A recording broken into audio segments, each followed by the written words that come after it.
اگر زبان فرزند تو بگن باید لا اله الا الله باشد.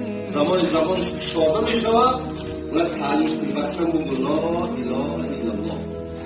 وقتی این را میگد این تا آخری عمر در زیر همین سایه کلمه لا اله الا الله بسیار یک فیض خیر زیاد می‌آورد. این اول شما باید کلمه لا اله الا الله باشد. با در حدیث میگن من کان آخر کلام لا اله الا الله دخل الجنه.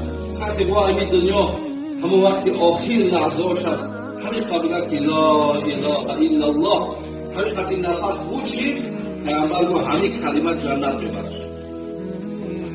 این اول کلمه هم لا اله الا الله آخر هم لا اله الا الله خطی باید جمع شد. الله برادرای عزیز فرزندان ما را توفیق دید، ایمان دید.